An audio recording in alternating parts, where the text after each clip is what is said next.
¿Ahora se oye? Muy bien. Pues repito, muy buenas tardes a todos. Hoy el casino se siente muy satisfecho y feliz de servir de lugar de recepción para la presentación de un libro realmente importante.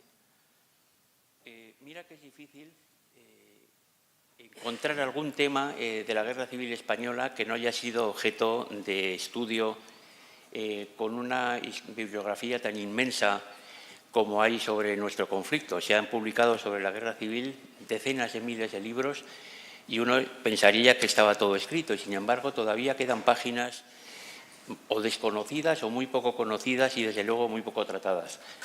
Y el libro de Guillermo Cortázar es un ejemplo de una parcela de nuestra historia muy poco trabajada hasta este momento. Una historia terrible, de las páginas más duras y más patéticas de nuestra guerra civil.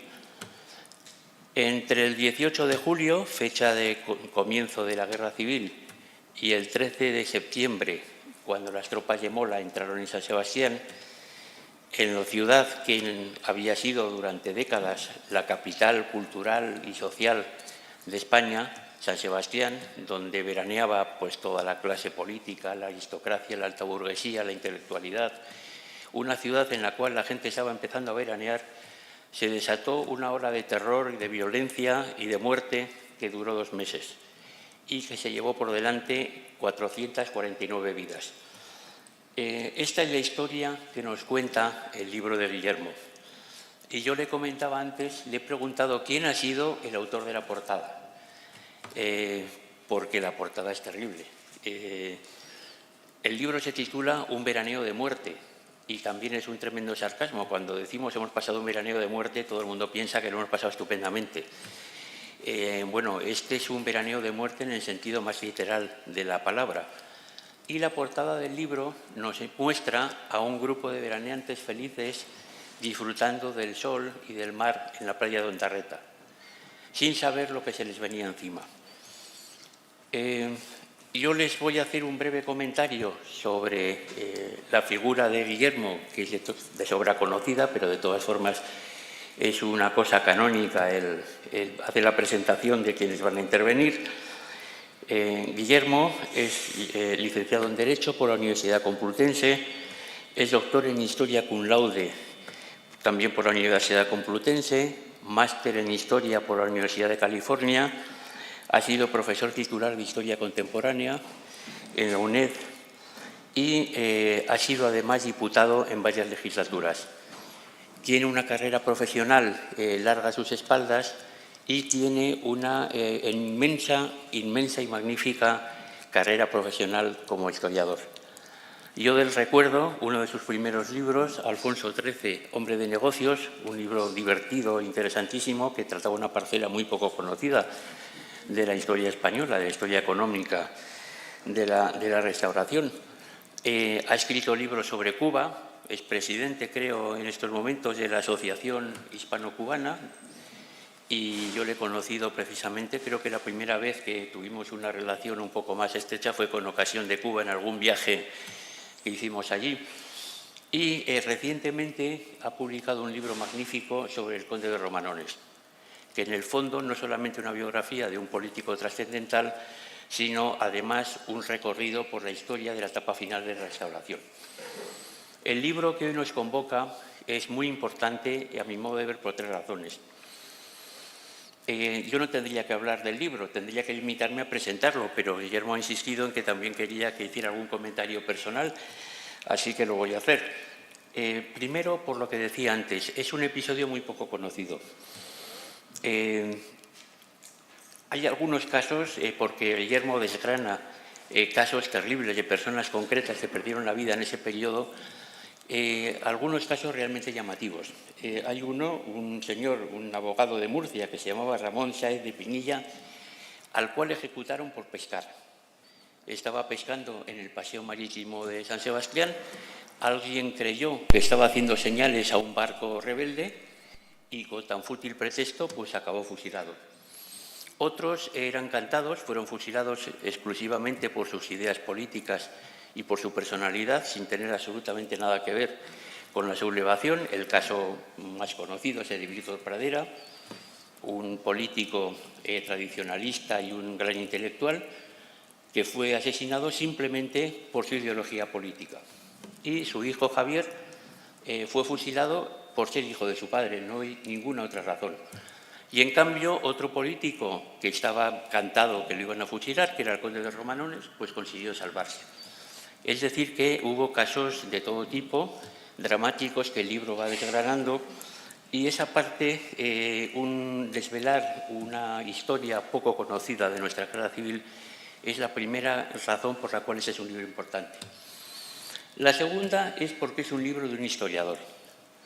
No es un libro de parte, no es un libro parcial, no es un libro militante, es un libro riguroso, bebe de archivos, bebe de documentación de la época, bebe de prensa de la época y, sobre todo, bebe de los testimonios de las personas que vivieron aquella época.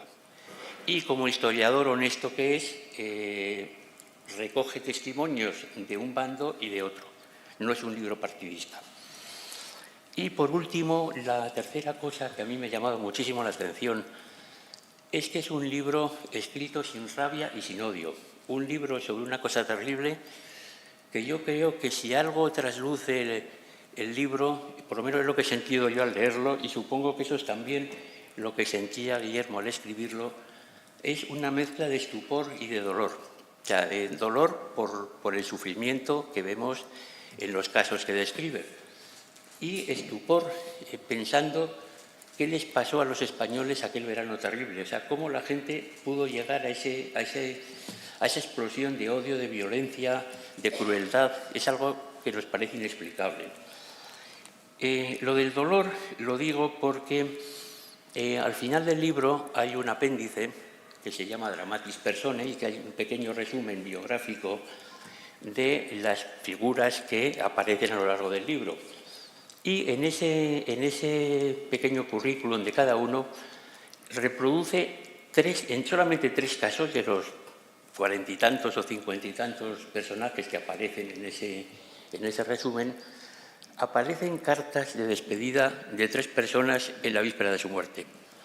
Una es Javier Pradera, que escribe a su mujer, a su madre y a sus hijos, y las otras 2 son de 2 personas del otro bando. Son de Manuel Asarta, un dirigente comunista que participó en la represión, y de Jesús Larrañaga, que era, me parece, comisario de guerra en la Junta de Defensa y que fue responsable de muchos de los asesinatos de aquellos meses. Estos 2 dirigentes comunistas fueron ejecutados el año 42 y también escriben horas antes de su ejecución a su familia. Y Guillermo mete en el libro no solo la carta o las cartas de Javier Pradera, sino también las de estas 2 personas. Y son cartas de amor.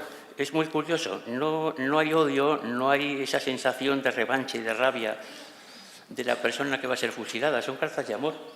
La gente antes de morir recuerda a sus seres queridos. Bueno, eso me parece muy importante y por eso lo quería resaltar. Este libro, un libro escrito sin odio, bebe del paz, piedad y perdón que decía Azaña en el discurso de Pedralbes y bebe de la transición. Bebe de un momento en el cual los españoles decidieron hacer tabla rasa del pasado, no dejar que el pasado siguiera envenenando la convivencia. No olvido, no hubo un pacto de olvido. La transición no hubo pactos de olvido de ningún tipo. De hecho, se han publicado centenares, miles de libros después de la transición. El pacto fue de convivencia. Y el libro de Guillermo termina hablando de eso, de que el libro que él ha escrito y la historia que él ha contado debe ser un terrible recuerdo que nos debe inducir a la convivencia entre españoles y a olvidar los odios, las crueldades y las venganzas. Y yo creo que esa es la gran lección del libro. Y bueno, yo con esto termino y voy a presentar, en primer lugar, de las personas que van a presentar el libro con más propiedad que yo, a Jaime Mayor. Tengo que decir de Jaime lo que hay que decir siempre de personas de su talla, que no necesita presentación. Jaime lo ha sido todo en la política española, ha sido ministro del Gobierno durante 5 años, ha sido diputado nacional, europarlamentario, candidato al Lehendakari. Hay una gran pérdida por parte del País Vasco, pero bueno, la historia desgraciadamente no se puede reescribir. Actualmente se ocupa de una fundación cuyo objetivo es una defensa de los valores de la civilización cristiana y occidental y de la defensa de la dignidad. Y esa es la biografía de Jaime. Realmente, bueno, lo que tengo aquí son 4 páginas, pero no se las voy a leer. Tiene un montón de premios, tiene un montón de distinciones y tiene una cualidad muy importante a la hora de hablar de este libro, que es de San Sebastián. Así que, Jaime, cuando quieras.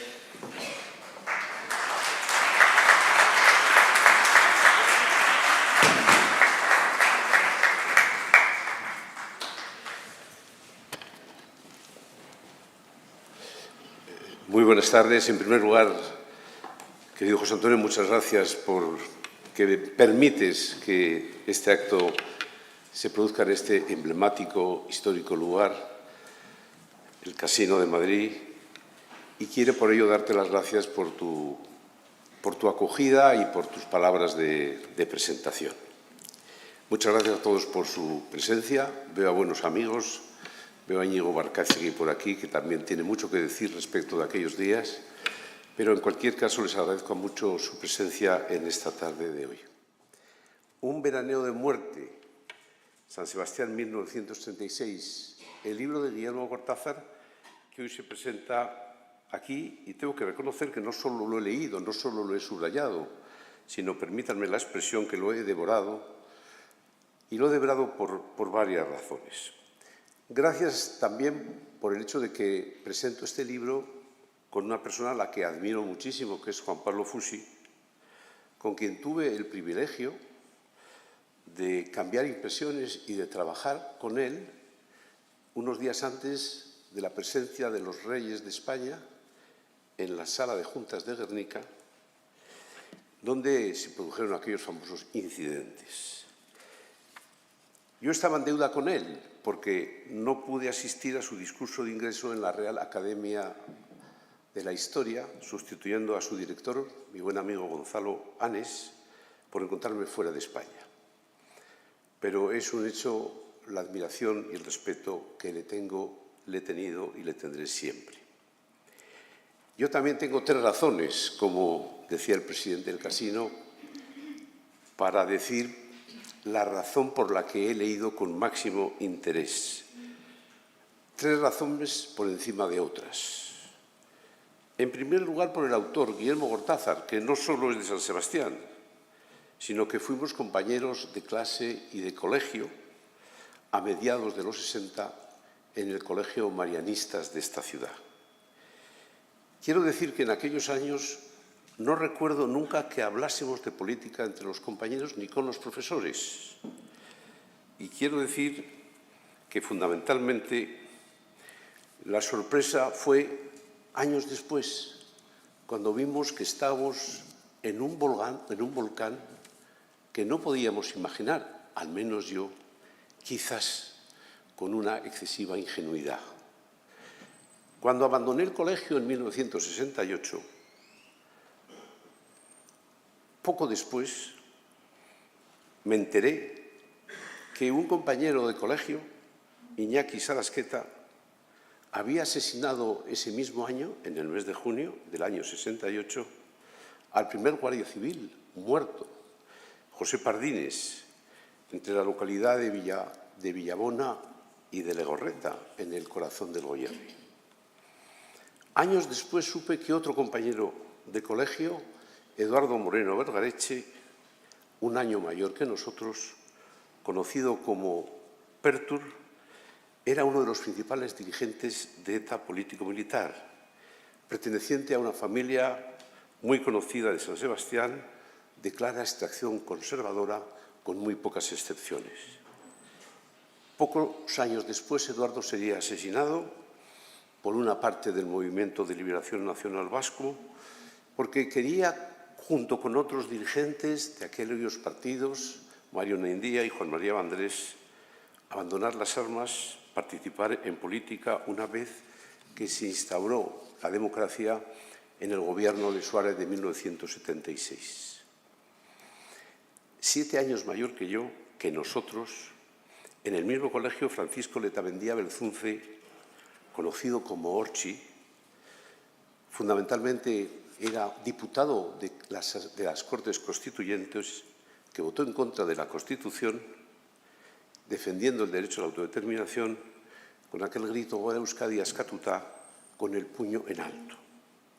Era sobrino carnal de Juan María Araluce, presidente de la Diputación Foral de Guipúzcoa, con quien mantenía una intensa y una cariñosa relación familiar, que sería asesinado por ETA el mismo año que Pertur, el 4 de octubre de 1976. Y ustedes pensarán en este momento, con mucha razón, qué tiene que ver esta relación de personas, de tragedias personales y familiares, de compañeros de colegio, con el libro que hoy presentamos, San Sebastián 1936. Pero tiene mucho que ver, porque es la demostración que las consecuencias de las guerras, de las derrotas, de un sentimiento de derrota, no habían terminado. 30 años después, ni más ni menos, se demostró que el desconcierto, la confusión, la violencia presidían nuestra generación, incluso en el seno de familias tradicionales que les hicieron militar en ETA. Las guerras aparentemente solo producen en una primera instancia vencedores y vencidos, una clasificación que todos conocemos.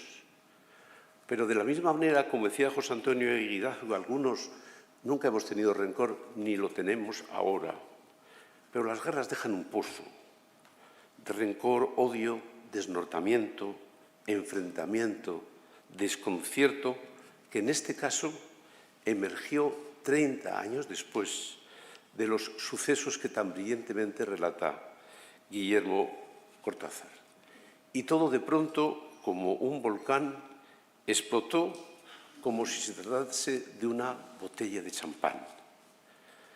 La segunda razón es que en este libro, en muchas de sus historias, que ha recogido brillantemente Guillermo, habían sido vividas con gran proximidad por mi familia, por mis abuelos, por mis padres, por mis tíos. San Sebastián, como muy bien lo expresa Guillermo, y lo ha expresado también muy bien José Antonio Eguidazu, no era una ciudad más en España el año 1936.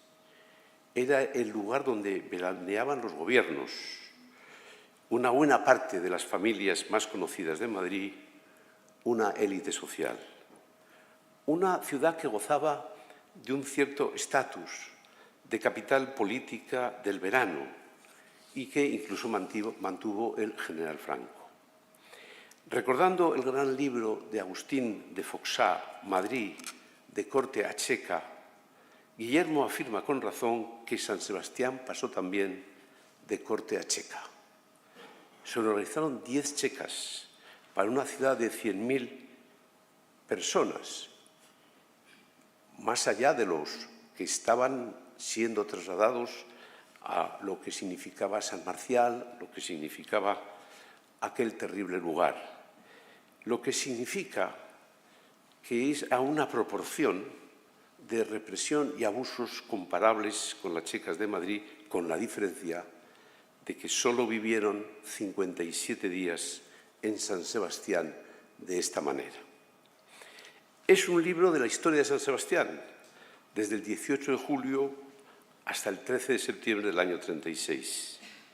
Y este libro tiene un gravísimo problema para mí, para los presentadores, porque es imposible la síntesis, porque todos y cada uno de los 35 testimonios de un lado y de otro exigirían probablemente un libro en sí mismo. La manera chapucera con la que he resuelto esta complicación, diría esta imposibilidad, es detenerme en aquellos testimonios, en aquellos acontecimientos. Unos están escritos y otros los voy a decir yo, pero que vivió singularmente mi propia familia. El 18 de julio del año 36, mis abuelos vivían al lado del gobierno civil de San Sebastián, enfrente de la iglesia de los Capuchinos y del Hotel María Cristina. Como recordarán, el Hotel María Cristina, el gobierno civil, lo que significaba el Casino de San Sebastián del Cursal, el cuartel de Loyola y este hotel, repito, de María Cristina, fueron lugares decisivos y a veces dramáticos para el primer desenlace del alzamiento. El 18 de julio al mediodía, mi abuelo junto a sus hijos, junto a mi madre, que era la pequeña, salía de San Sebastián con dirección a Cestona, un pueblo conocido por su balneario y por sus aguas, a la casa de una familiar de mi abuela. Y al llegar al cruce de la carretera, por un lado te lleva a Bilbao, a la costa vasca, y por otro lado te llevaba a Pamplona y a Vitoria, una pareja de la Guardia Civil les detuvo. No pensaban los dos guardias civiles lo mismo, y uno de ellos, que reconoció a mi abuelo, cuando el otro se encontraba lejos del vehículo, le dijo: «Doctor Oreja, le quiero decir que la carretera de Pamplona está abierta». Mi abuelo, en la confusión y en la sorpresa de lo que estaban viviendo, no entendió el mensaje, no entendió nada y decidió seguir manteniendo el rumbo hasta Cestona, donde llegaría esa misma tarde. Una semana después, mi abuelo, que era el fundador y director de una clínica que aparece mucho en el libro, la Clínica de San Ignacio, estaba permanente en contacto con don Julián Vergareche, que había permanecido en la clínica y que era el abuelo de Eduardo Moreno Vergareche, del que antes he hablado. El abuelo hablaba por teléfono con él frecuentemente y en un momento determinado, los dos de acuerdo, él decidió volver a San Sebastián. Una semana después, el doctor Vergareche era un conservador, más bien republicano y próximo a la ceda, pero entre los dos decidieron la vuelta a San Sebastián. Pensaba mi abuelo que era absurdo su salida de San Sebastián, porque no había hecho nada salvo cuidar a los enfermos, y eso sí, había acompañado en Mondragón, el 5 de octubre del año 34, a su hermano pequeño, Marcelino Oreja Elosegui, que había sido asesinado el 5 de octubre de aquel año. Pocas semanas después de su vuelta, ya en la clínica, mi abuela en Cestona tuvo que escuchar una falsa noticia, gracias a Dios, desde una radio que creo que era Radio San Sebastián, en la que se relataba, se anunciaba el fusilamiento de mi abuelo, hecho que, insisto, no se produjo. Pero ya volviendo al libro y volviendo al lugar al que antes me he referido, la Clínica de San Ignacio, quiero decir que hay un relato de las dificultades que pasó el arzobispo de Valladolid, don Remigio Gandásegui, que era de Ibarranguelua, del mismo pueblo que mi abuelo, y que la verdad es que él, que estaba en San Sebastián, se tuvo que esconder, no estaba por casualidad en la clínica de San Ignacio y le escondieron en una sala de operaciones. Sin embargo, el 19 de agosto, unos anarquistas se presentaron en la clínica para detenerle.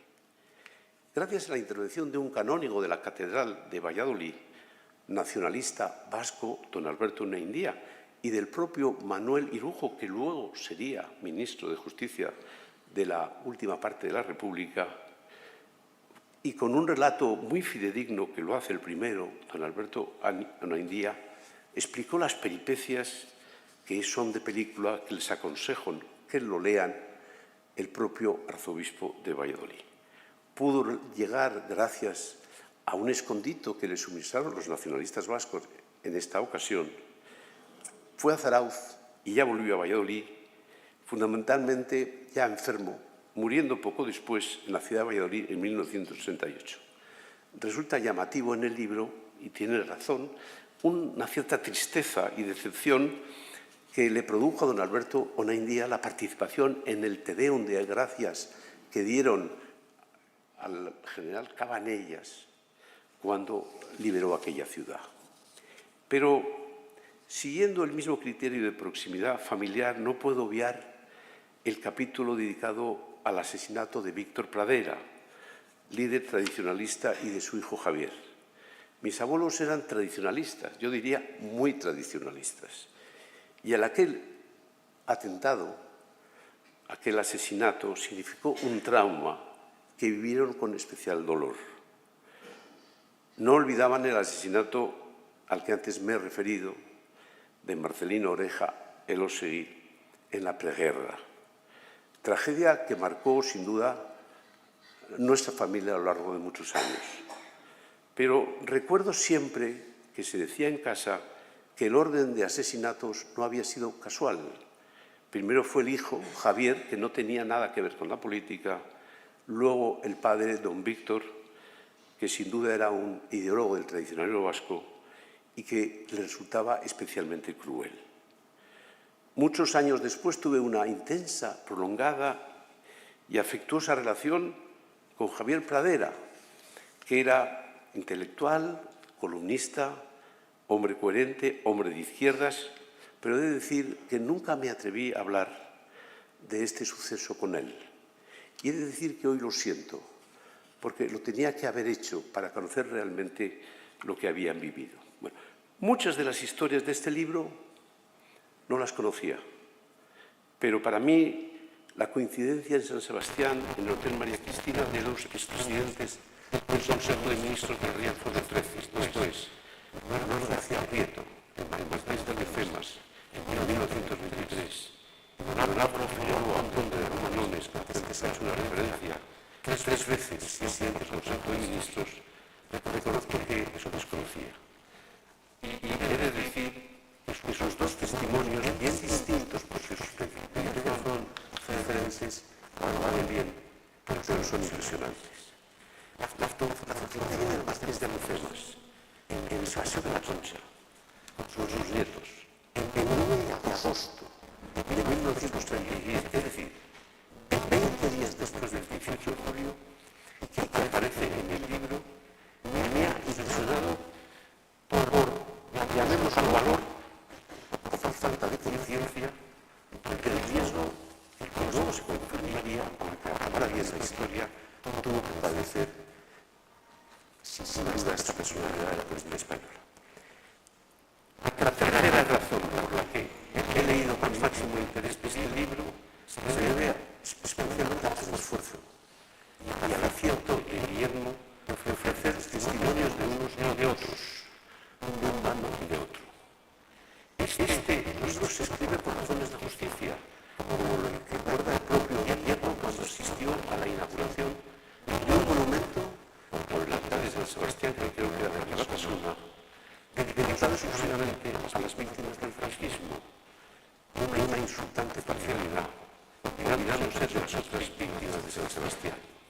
Y quienes hemos vivido en San Sebastián, en el País Vasco, los años de robo, en el arranque de los 80, esto es una transición muy cruenta, no entendemos por qué esta memoria histórica y democrática, que la llaman, que trata de volver a enfrentar a unos españoles con otros. La memoria siempre es necesaria, como decía San Agustín. Las tres potencias del alma son inteligencia, voluntad y memoria. Por supuesto que la memoria es necesaria. La historia también. El conocimiento de la historia constituye una obligación, no solo para los historiadores, sino para todos, especialmente quienes hemos estado en la vida pública, para diagnosticar el presente, para no darnos de ciego y para no volver a errar en el futuro, para no cometer los mismos errores históricos recurrentes en España. Cuando memoria y historia tienen un nexo que es una ley, una norma de obligado cumplimiento, la ley de memoria histórica, nos conduce a la parcialidad, a un relato, no solo a la verdad, para recordar la crueldad de nuestros adversarios, de unos y de otros. La memoria histórica se transforma entonces en arma arrojadiza contra otras quienes no tienen la misma visión que nosotros. La historia de España, por difícil que sea, debe ser un instrumento y una herramienta para unir y no para separar. Todos tenemos una visión de un periodo de nuestra historia como este, y probablemente es difícil que lo cambiemos. Lo importante, el antídoto para que no nos separe la historia, es conocer y escuchar el testimonio de quienes no comparten nuestro punto de vista. Es lo que hace Guillermo Cortázar con este libro. Cuestión de justicia. No se trata de buscar la equidistancia, el punto intermedio, el punto medio. Se trata, siendo fieles a la historia, de perfeccionar, mejorar, incluso, si hay que cambiar algo en nuestros puntos de vista. Y permítanme recordar que por su propia naturaleza, en la izquierda, en muchas ocasiones, lo que significa la vendetta, la venganza, puede ser una verdad. Sus proyectos suelen ser más poderosos. Y en la derecha también, en demasiadas ocasiones, la comodidad suele prevalecer sobre la verdad. Y por ello siempre hay un déficit de proyecto y de dirección. La pregunta de hoy, de la misma manera que no he dejado de entrever que existe un foso después de la guerra, es preguntarnos ahora cuál va a ser el foso que se va a dejar en nuestra sociedad con este proyecto de ruptura que vivimos, que se expresa, entre otros términos, en la ley de la memoria histórica y la memoria democrática. En definitiva, la mentira, la media verdad, que es la peor de las mentiras, porque los disparates nunca son gratis, nunca son inocuos. Ojalá todavía estemos a tiempo de aprender la lección. Muchas gracias.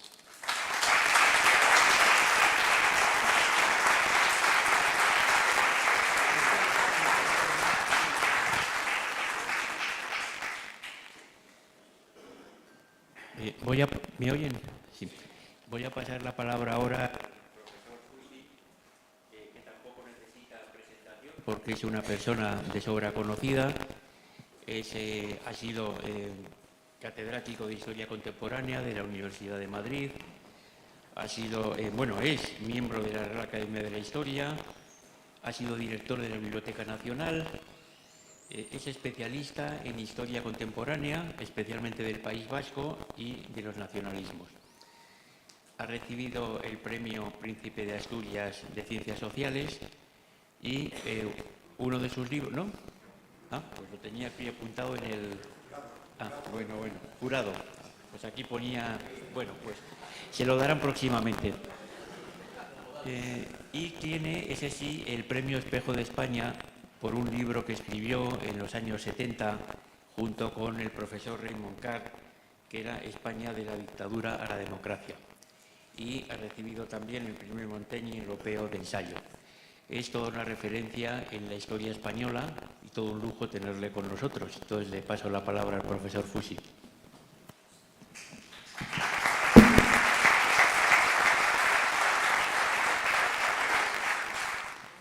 Muchas gracias, buenas tardes. Muchas gracias a Guillermo Cortázar, en primer lugar, por invitarme a participar hoy en la presentación de su libro y también al Casino de Madrid, a su presidente, por organizar este acto, acoger este acto en un sitio tan distinguido. Y muchas gracias a ustedes por su asistencia. Me sumo de inmediato a ya las cosas que se han dicho sobre el libro y sobre Guillermo Cortázar. Creo que además las dos intervenciones anteriores han centrado perfectamente en lo que es este libro y casi pues habría muy poco más que añadir. Yo conozco, en primer lugar, soy también de San Sebastián, somos tres de San Sebastián y una persona de Bilbao, que es verdad que ya nos ha recordado que es el que preside el acto y que, por tanto, como bilbaíno ya está contento con eso, pero a mí me complace mucho coincidir con los tres y con Guillermo Cortázar y con Jaime Mayor, que no se les puede ocultar que tenemos una muy buena relación basada o provocada inicialmente por el origen común en San Sebastián. Yo no he estudiado en ese colegio de marianistas, sino en otro también muy conocido en San Sebastián, muy céntrico, más modesto que marianistas, pero que tenía la enorme ventaja de estar en el centro de San Sebastián. No podría enumerar personalidades de esa significación como las que ha mencionado Jaime Mayor, pero nuestro colegio, a cambio, estaba literalmente inundado de gabilondos y de querejetas, porque son familias amplísimas en San Sebastián y todos ellos fueron 10, 12 hermanos de cada una de esas ramas al colegio y, por tanto, no había curso en el que no se encontrara uno con alguno de ellos. Debo decir que con algunos de ellos he seguido manteniendo la amistad también proveniente de aquel colegio. Guillermo Gortázar es coetáneo, además de Jaime Mayor, es ligeramente más joven que yo, y efectivamente a lo que se ha referido el director del Casino, a la aparición en la historiografía con ese libro Alfonso XIII, Hombre de Negocios, que creo que don Gabriel Tortella, que está también aquí, que estuvimos los dos juntos en la tesis de Guillermo, y es verdad que es un libro que fue tremendamente novedoso, que modificó la imagen de Alfonso XIII, esa idea de frivolidad que había en torno a él y que no daba puntada sin hilo, y un poco una de las tesis era que el apoyo que fue dando, no como hombre de negocios, sino de impulsor de industrias muy modernas, sobre todo las relacionadas con el motor, con el automóvil y la motocicleta y otras industrias que entonces eran muy novedosas, con su simple presencia o asistencia a la inauguración de aquellas fábricas o lo que fuese. Un libro sumamente interesante, muy renovador, y también lo son muy buenos los otros libros que, después de una ausencia por la política de Guillermo Gortázar de la historiografía, con los que ha vuelto con mucha fuerza, tanto el que ha citado la biografía de Romanones, a la que se ha referido también Fernando Guidazu, como otro posterior, El secreto de Franco, que es un libro sobre, me parece que lo titula En torno a los orígenes de la transición, y está centrado fundamentalmente en el testamento de Franco, en la autoría sorprendente, que no fue Franco, bueno, no estaba para escribir ni eso ni ninguna otra cosa mientras estaba agonizante, pero que era un arquitecto que hizo un borrador que le llegó a Franco, que le gustó a Franco, y que Guillermo Gortázar, como historiador, entiende que tuvo una importancia decisiva en orientar hacia, incluso hombres duros del búnker del franquismo, hacia la colaboración con el rey Juan Carlos y con la nueva etapa que se iba a abrir en España. Y finalmente, pues este libro que presentamos hoy, Verano de Sangre, que efectivamente pues tiene todo lo que ya se ha dicho. Es un libro, primero, como todo libro sobre la guerra, y más si se trata de la violencia que acompañó en todo momento aquella guerra. En este primer momento, violencia represiva, en el caso de San Sebastián, que quedó bajo el control del bando republicano. Ahora diré algo más. Violencia provocada por la izquierda contra gente bastante conocida o conocida de la derecha, tanto local como también española. Como todo libro que trate de la violencia en la guerra, pues es un libro conmovedor, de gran trascendencia, dramático, evidentemente, pero que ha resuelto efectivamente con enorme calidad. Primero, porque efectivamente el libro deja hablar prácticamente, me parece que lo decía el propio Jaime Mayor, a los protagonistas, a estos 30 y tantas personalidades en los que ha centrado, extrayendo declaraciones suyas, o bien de memorias, o bien de declaraciones que pudieron hacer ante tribunales de los tribunales, o en correspondencia, o derivada también de periódicos, de archivos, etcétera. Y por tanto, digamos, el lector, que espero que sean todos ustedes, si no lo han sido ya, pues ve la historia viva tal como la fueron viviendo los mismos protagonistas y en los términos en que la concibieron y la padecieron, en este caso, esa historia. Y efectivamente está tratado con delicadeza, con objetividad, con equilibrio, de manera que ya solo por eso es una contribución pues, sustantiva al conocimiento de aquel momento. En efecto, hay algunas cifras que da al final en las conclusiones o en los apéndices Guillermo Cortázar, 449 personas enterradas en San Sebastián entre el 19 de julio y el 14 de septiembre, el 13 de septiembre, que es cuando cayó San Sebastián, o entraron las tropas de Franco o de Mola en este caso, no Mola tampoco, que ya había muerto un poco antes. Me parece que era Dávila el que mandaba en ese momento lo que había sido el ejército del norte que mandaba Mola.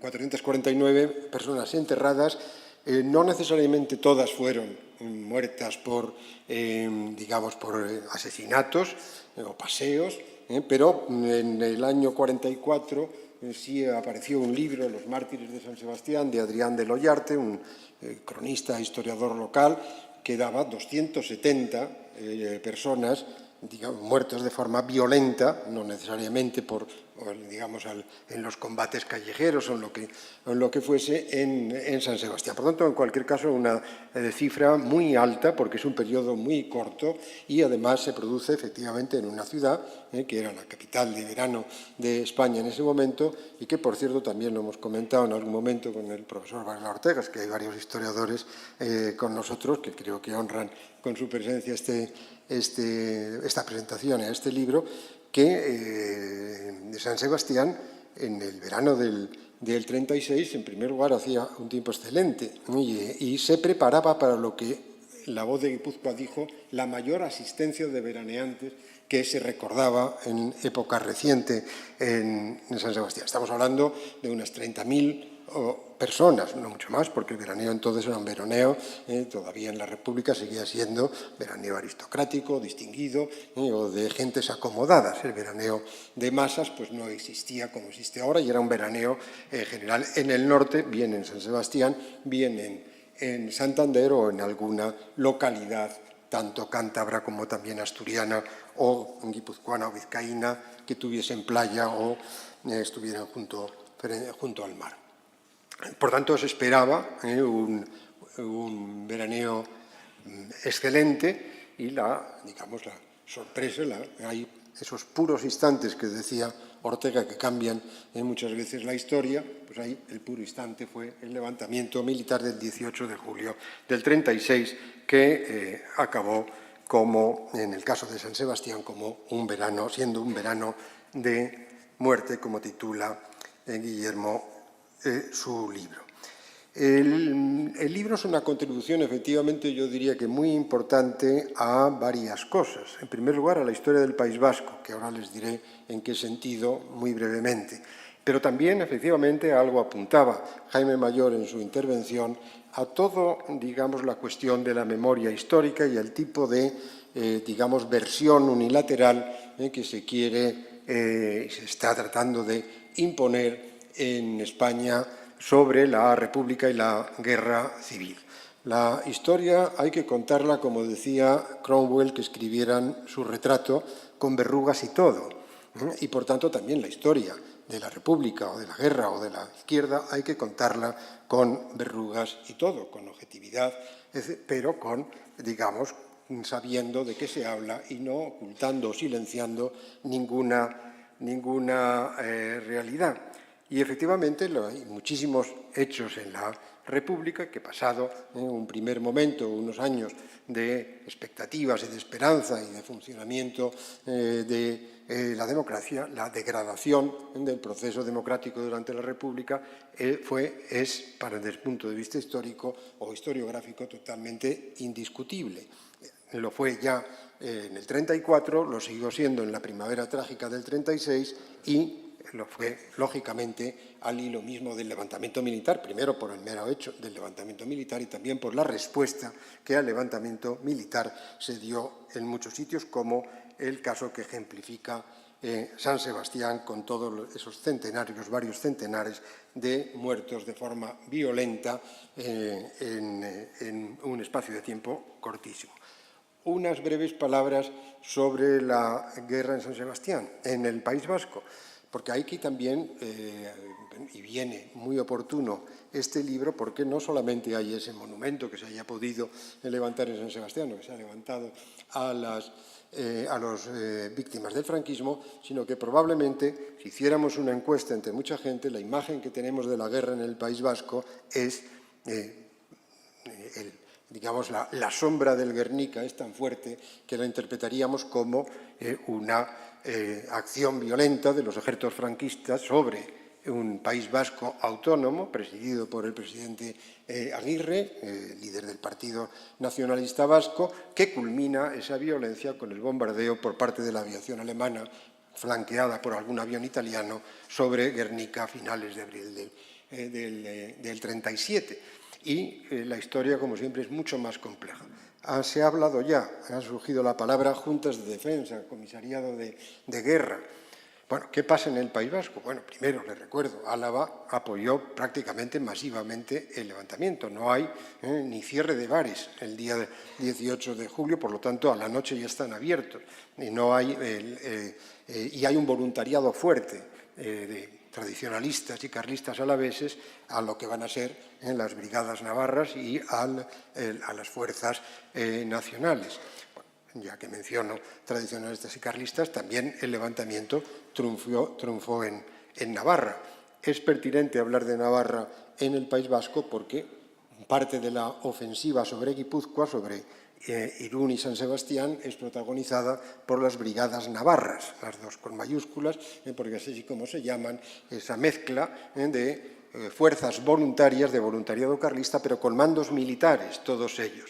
Algunos de ellos aparecen en el libro de Guillermo Cortázar, bueno, una parte de Mola que no estaba en los frentes de guerra, entonces era Solchaga el que mandaba literalmente las brigadas navarras, pero hay muchos militares, García Baliño, algunos que han tenido luego una carrera militar larga, el coronel Beorlegui, que moriría y que era uno de los principales, digamos, mandos de esas brigadas.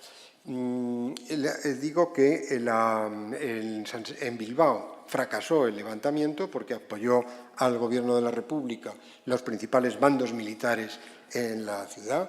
Hubo algunos conspiradores, la mayoría de ellos fueron militares, fueron descubiertos y ejecutados. Y en San Sebastián lo que ocurrió es, primero, que hay un levantamiento tardío, no es el 18, sino el 21, muy vacilante, muy indefinido, muy indeterminado, vacila mucho el general, que aparece aquí también, Carrasco, ¿no? que al final muere, lo ejecutan en el Puente de Hierro, creo que a Sarta, que se ha mencionado antes, ¿no? ¿No es así, Guillermo? ¿Cómo? Ricardo Urondo, sí, también era miembro del Partido Comunista. Bueno, la sublevación se produce tardíamente, el lunes, manda el coronel Vallespín. La sublevación es muy vacilante, hay una movilización fuerte de la CNT y del Partido Comunista, principalmente en las calles, se lucha en las calles y los unidades militares sublevadas se retiran al cuartel y, por tanto, termina eso ahí con el arresto y detención de la mayoría de los oficiales implicados. Y en San Sebastián se forma, como en otros puntos de Guipúzcoa, unas juntas de defensa, que son las que van a mandar durante todo este tiempo. En San Sebastián en Guipúzcoa no hubo una junta de defensa. Hay 3 o 4 y hay una total falta de coordinación y de sentido estratégico entre todas ellas y de mando militar unificado.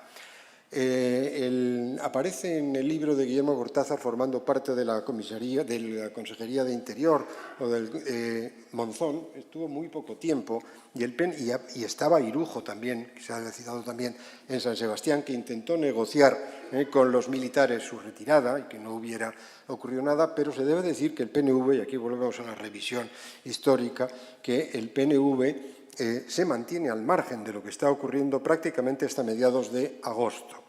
hasta mediados de agosto.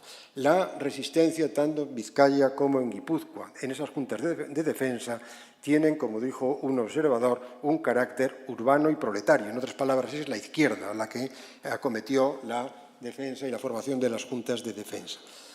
Digo, volviendo a lo que les decía, el gobierno Aguirre no se forma hasta el 7 de octubre de 1936, cuando ya ha caído San Sebastián. Por lo tanto, el gobierno vasco, primer gobierno en la historia, solo ejerció jurisdicción y poder sobre Vizcaya y una pequeñísima franja de Guipúzcoa.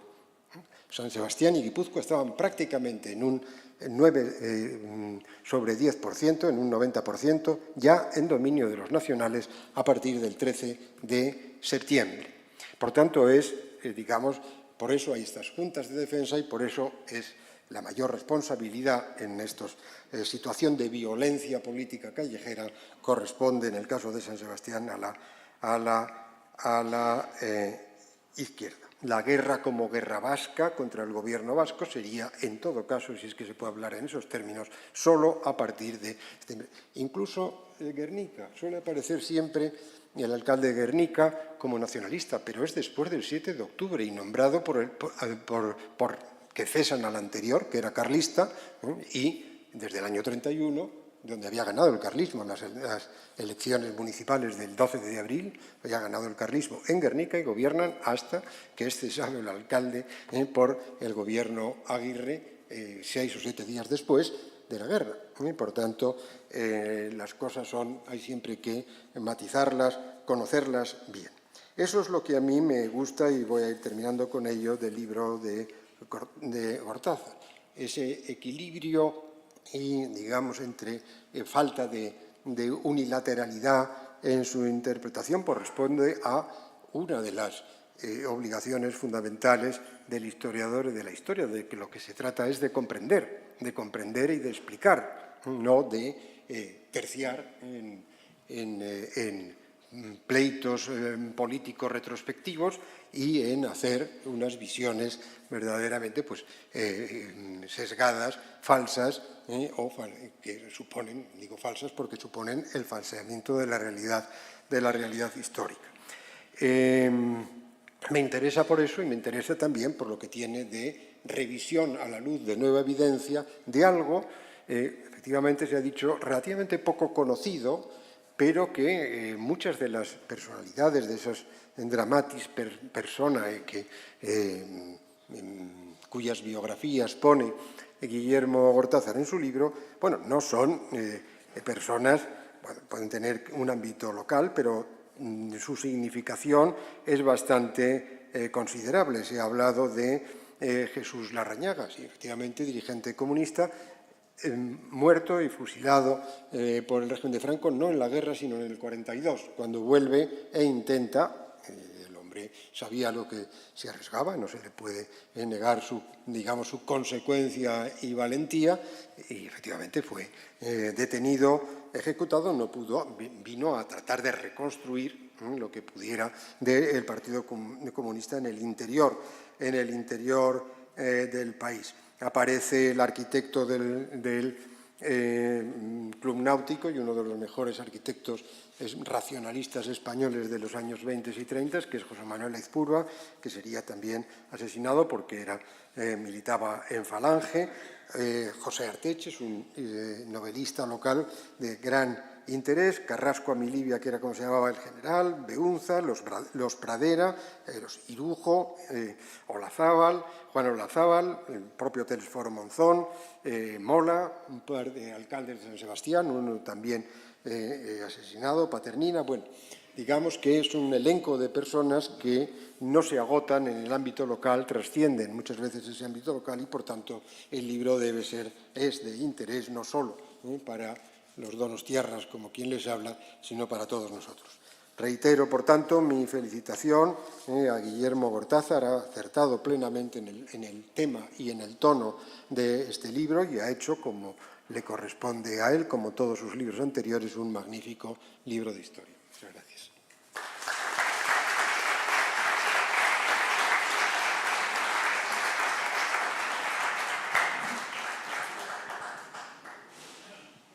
Bueno, pues ahora le toca a mi amigo Guillermo hablar de su libro.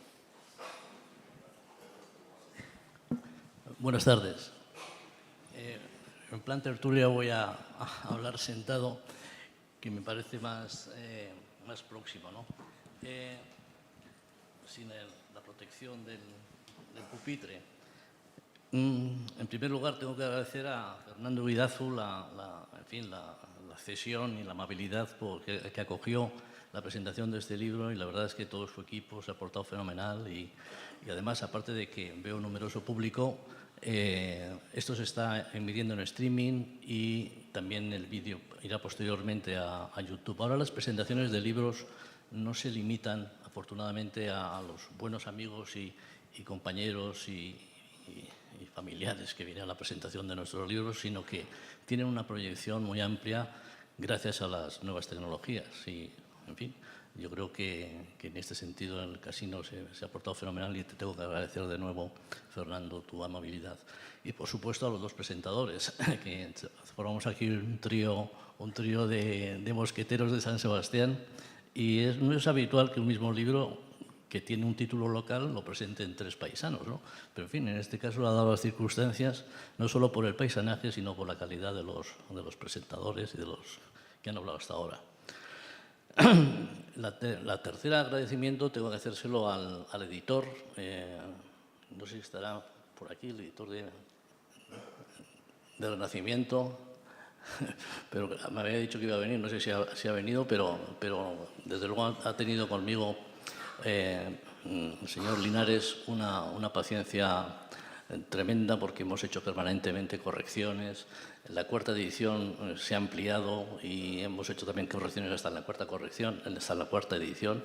Y mi agradecimiento al editor que ha puesto en marcha 4 ediciones en un plazo. Sí, 4 ediciones en un plazo de apenas 6 meses, ¿no? Y hay que decir que en este sentido yo estoy sorprendido por la acogida que ha tenido, pero, en fin, gracias a Dios ha tenido esa acogida, ¿no? Vamos a ver. Y, por último, por supuesto, agradecérselo a ustedes por acompañarme en este acto, que para un autor de un libro es un acto de reconocimiento y un acto de impulso y de estímulo, porque la labor de historiador, como bien sabe Juan Pablo, es una labor de soledad, de esfuerzo, de lecturas, de búsquedas en archivos, etcétera. Y el hecho de tener esta oportunidad de tenerlos a ustedes aquí, pues es siempre una compensación muy grande, ¿no? Que agradezco sinceramente.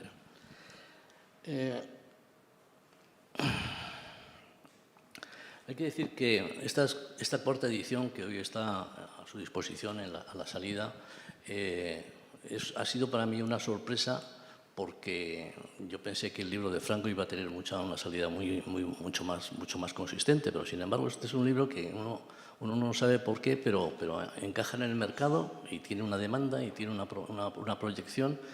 Y yo creo que es debido a que tiene un aspecto un poco novelesco. E incluso mucha gente, yo creo que lo ha comprado pensando que era una novela. O sea, yo creo que se han llevado un engaño y han comprado una novela y era un libro de historia, ¿no? Un libro de historia que Stanley Payne escribió diciendo que era un libro único en la reciente literatura de historia de la Guerra Civil, porque tiene la novedad de que no soy yo quien cuenta lo que pasó, sino que lo cuentan los que lo padecieron. Yo creo que ninguno lo disfrutó, pero desde luego los que lo padecieron lo contaron tanto de un bando como otro con gran precisión. Y dejo al lector que saque sus consecuencias o que saque sus valoraciones. Y en ese sentido, yo creo que es un libro que inesperadamente ha tenido una gran acogida. Y, bueno, lo celebro, pero creo que tiene bastante que ver el hecho de que parece una novela. Y en ese sentido voy a contestar a Fernando sobre el tema de la portada. La portada ha sido, antes de aprobarla, objeto de gran discusión entre varios amigos, ¿no? Y había una opinión que decía, bueno, es una portada que no pega para nada en un relato de la guerra civil. Es una cosa que parece hasta jocosa y que va a causar gran revuelo. Efectivamente, causa un revuelo, pero yo creo en el sentido positivo. Y mi hija, Paula, me dijo, bueno, papá, la portada es fenomenal porque tiene las 3 ideas del título. Se ve que es verano, se ve que es San Sebastián y detrás está la cárcel de Ondarreta, que es la muerte. Es un veraneo de muerte, lo expresa perfectamente. Expresa como el 17 de julio miles de personas vivían felizmente en la playa y el 18 estaban intentando huir a través de los consulados, a través de esconderse como tu abuelo. Y en este sentido, la portada yo creo que ha sido un elemento, a mi juicio, más positivo que negativo. Aunque para esto, como siempre, habrá opiniones. Pero efectivamente fue un tema muy debatido. Sí.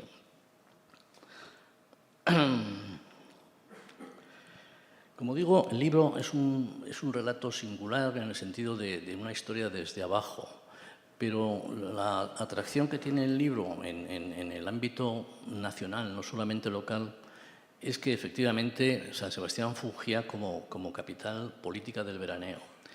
Pero como capital política del veraneo tenía la importancia de que estaban los embajadores de Europa y de Estados Unidos y de América, estaban en San Sebastián, en Fuenterrabía, en Zarauz, y fueron testigos de las barbaridades que estaban pasando. Y entonces el papel del embajador francés, señor Herbet, y el del embajador inglés fueron importantes para proteger a muchos ciudadanos perseguidos por el mero hecho de ser personas de derechas. Y se dieron cuenta de que aquí no había nada de república democrática, ni de constitución, ni un Estado de Derecho. En consecuencia, estos dos embajadores fueron decisivos en un tema clave de la guerra civil, que es el Pacto de No Intervención, que se firmó el 28 de agosto. Los informes de Herbet y del embajador inglés fueron determinantes para un tema clave, que era la no intervención. Si la República hubiera tenido el apoyo de Francia desde el principio, muy probablemente no habría ganado la guerra Franco, con toda seguridad, porque teniendo la frontera de Barcelona, de Gerona, y la frontera de Irún, con la posibilidad de entrada de voluntarios y de armas de inmediato, no en el mes de octubre, como cuando empezaron a llegar con dificultad las armas rusas, yo creo que el signo de la guerra civil, vamos, esto es wishful thinking, esto es un desideratum, no una adivinanza. Pero a juzgar por lo que decían los combatientes, el principal problema que tenían los combatientes milicianos era la falta de munición. Y estaban en la frontera con trenes parados llenos de armas y de munición que Francia no facilitó a la República. De tal manera que es un libro local, pero de trascendencia nacional e internacional. Y por otro lado, también quería decir que el tema de San Sebastián no es el tema de San Sebastián, es el tema de la frontera francesa. Es decir, para el gobierno de Madrid y para los nacionalistas vascos, San Sebastián era un símbolo y una magnífica playa, etc. Pero la clave estaba en Irún. Es decir, perder Irún era posibilitar al bando franquista, en ese momento no era franquista, por cierto, porque Franco hasta el mes de octubre no es elegido como jefe de las fuerzas sublevadas, ¿no? A las fuerzas del general Mola, facilitarles la salida y la entrada a Francia y tener esa comunicación que hasta ese momento era privativa de la República, tanto en Cataluña como en Guipúzcoa. De tal manera que es un libro que tiene varias lecturas o varias dimensiones, como digo. Por otro lado, y por último, en relación al libro, los 57 días que yo relato, o que mejor dicho, relatan los participantes, y he intentado hacer un eje cronológico desde el 18 de julio hasta el 23 de septiembre, en ese eje cronológico se produce un trasunto de lo que ocurrió luego en España durante 2 años y medio, en el sentido de que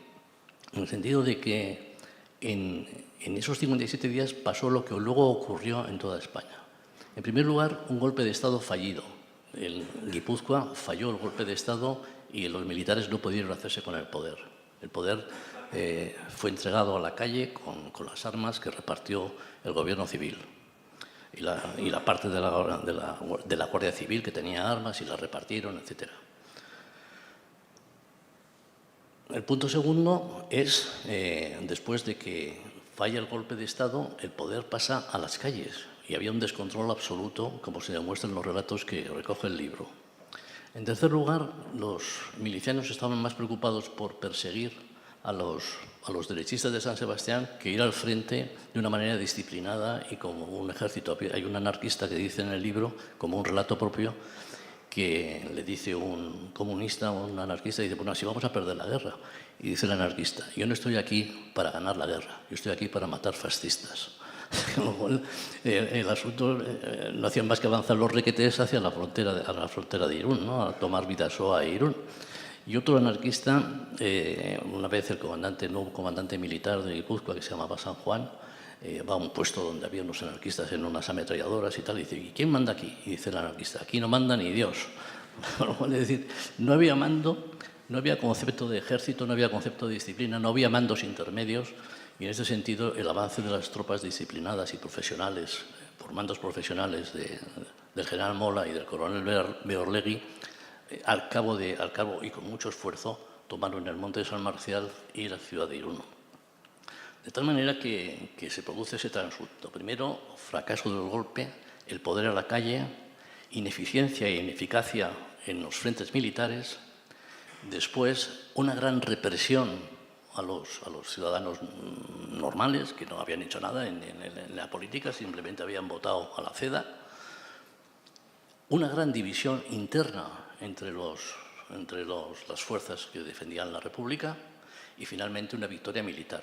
Después de la victoria militar, el exilio, unos a Bilbao y la mayor parte a Francia. De tal manera que en 57 días se dan todas las etapas que posteriormente conocemos en el caso de Madrid y en el caso del Frente Republicano. En fin, esto es un poco sobre el libro. Sobre lo que se ha comentado, querría decir alguna cosa.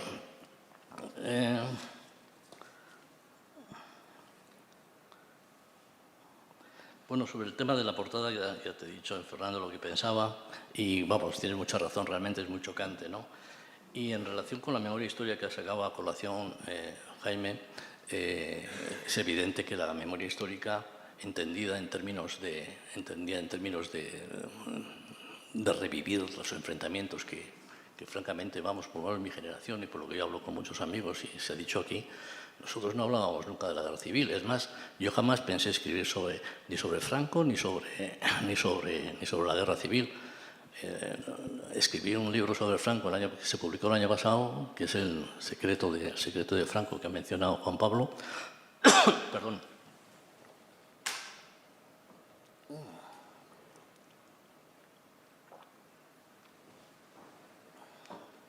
Debido a una casualidad que me llegó una información casualmente y tirando del hilo salía una novedad sorprendente, ¿no? Y también un libro. Y tampoco tenía pensado hablar sobre la guerra civil, que me parecía un tema que estaba súper relatado y súper estudiado, pero fue un poco ver el monumento de San Sebastián, que hacía omisión de las víctimas anteriores al 23 de septiembre, que me pareció un insulto a la inteligencia, y dije, bueno, yo voy a relatar lo que pasó antes del 23 de septiembre. Y he de decir que San Sebastián ha causado un cierto impacto en la opinión y se ha convertido en un tema de debate municipal, porque un grupo de amigos y el grupo popular del ayuntamiento ha hecho una petición al Pleno para que se incluyeran los nombres de los 251 donostiarras que fueron, esa parte de los 400 y pico eran 251 eran de San Sebastián, para que se incluyeran en ese monumento. El Pleno de San Sebastián se negó a hacerlo y ahora estamos en un proceso de presentar una demanda judicial porque esa negativa incumple la vigente ley de memoria histórica, que dice que la memoria histórica, de la ley que ellos han redactado, no debe hacer distinciones entre política, sentimientos políticos, orientación religiosa, orientación sexual, y que todos los que murieron después del 18 de julio durante la Guerra Civil tienen derecho a una reivindicación de la memoria histórica. Y dice, sin distinción de religión ni de política. En consecuencia, no se entiende por qué hay una distinción de fecha. Si lo que tendría que haber es haber empezado en el 18 de julio y no en el 23 de septiembre, ¿no? Y, por último, bueno, Juan Pablo, con gran generosidad, ha mencionado el libro Alfonso XIII, Hombre de Negocios, que él estuvo en la tesis, también estuvo Gabriel Tortilla, yo no sé, Pepe Varela, también, no sé si estuviste en el tribunal. En fin, tengo la alegría aquí de tener 3 de mis juzgadores de la tesis de Alfonso XIII, y realmente es la época que yo más sé y más he estudiado y más me he dedicado junto con Romanones, ¿no? Porque les he dedicado muchos años tanto a uno como a otro.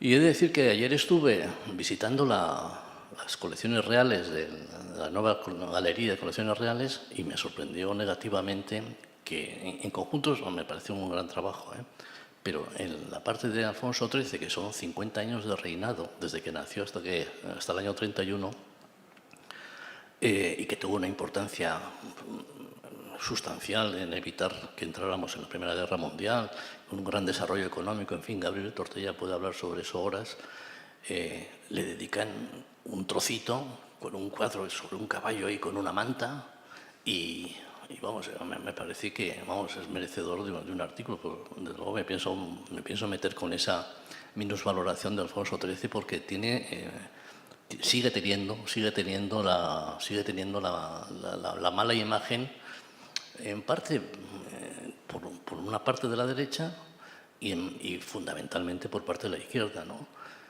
Cuando realmente los motivos de su destronamiento fueron 2. Uno era el enriquecimiento ilegítimo que yo demostré con la documentación republicana, que era falsa, y luego haber permitido o aprobado la vigencia de la dictadura de Primo de Rivera.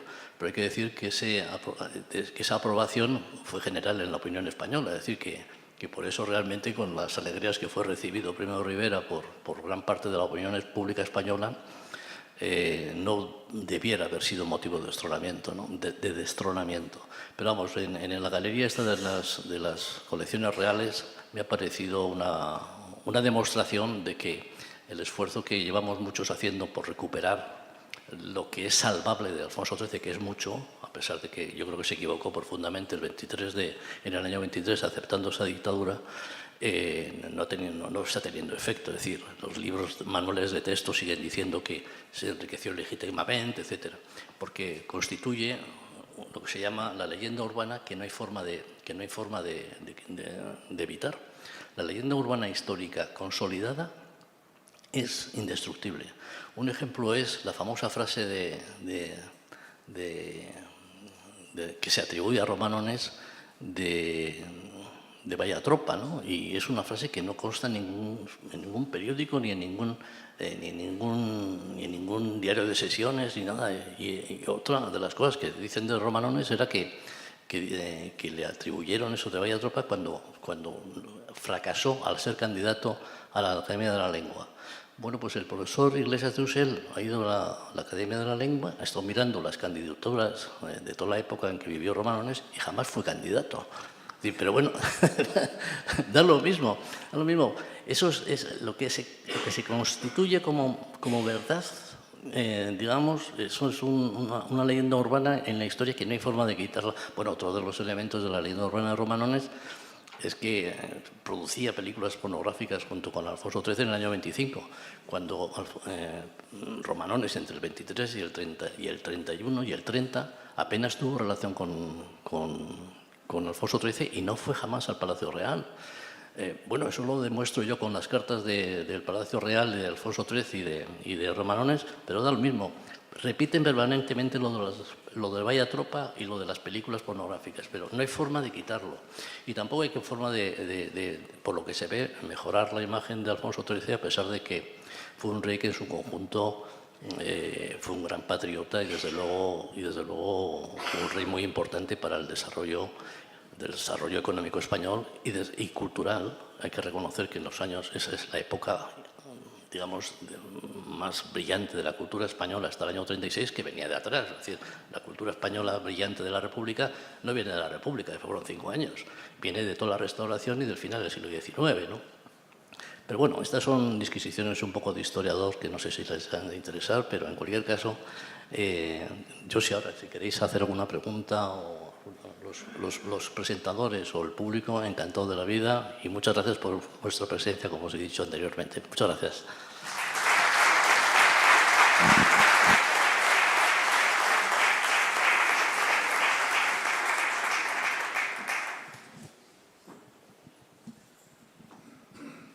pues si les parece, abrimos ahora un turno de preguntas, quizá comenzando con los que estamos aquí reunidos. No sé si el profesor Fusi o Jaime quieren hacer alguna pregunta o algún comentario a Guillermo, o si alguien del público quiere comenzar. Profesor. No, a mí me ha gustado mucho la portada del libro, ¿no? Porque me ha recordado algo que me dijo el profesor Fuxi hace mucho tiempo, ¿no? Que es que, bueno, el verano del 36 fue un verano de muerte antes de la muerte, fue un verano fantástico, al principio, antes de la sublevación, del estallido de la guerra, etc. Porque eso lleva a una reflexión del propio Azaña, que por otra parte tenía unas responsabilidades enormes en lo que ocurrió, incluida de algún modo la ratificación de Franco al producirse el reparto de armas, cosa que ya le dijo Miguel Maura y les dijeron varios en la reunión que hubo ahí en el Palacio de Oriente, en el Palacio Nacional, justo después del 18. Es que efectivamente lo que produce la tragedia es la sublevación, ¿no? Sin que eso signifique disminuir el problema del gobierno del Frente Popular y de la falta de ley y orden que había de todo tipo, ¿no? Sobre todo en los pueblos y en la parte de la España agraria, que era realmente muy escandalosa en todos los sentidos, ¿no? La gente vigilaba las cosechas con rifles y escopetas, en fin, era una situación completamente... Lo cuenta Alcalá Zamora cuando le detuvieron en un viaje con el coche en días antes de la sublevación, ¿no? Por lo tanto, ese lado de la portada me parece que refleja que había una parte importante de la España urbana donde, a pesar de todo, la vida era bastante normal, ¿no? Dentro de lo que cabe, y que fue el estallido de esto lo que produjo esa tragedia. Luego, ya te he contado esa historia que me contó a mí Javier Pradera, que es que, bueno, a mi padre lo fusilaron porque le dio por cortarse el pelo. Dijo, bueno, yo no puedo estar con esta pelambrera, que avisen al peluquero. Esas cosas que la gente, bien entre comillas, hacía antes, que el peluquero iba a las casas, cosa asombrosa. No una mala costumbre, pero cosa asombrosa. Entonces llamaron al peluquero y quien le denunció fue el peluquero. Bueno, este hombre está ahí y eso desencadenó la tragedia. Eso me impresionó también bastante. Pero en la portada me parece muy adecuada en relación a lo que me había contado hace muchísimos años Juan Pablo Fusi sobre el veraneo antes de la tragedia.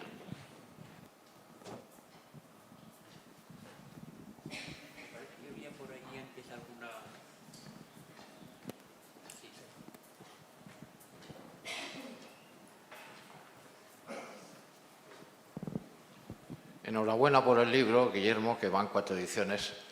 Y hace poco me decía un intelectual, es que Renacimiento ya no es de izquierda si publica este libro.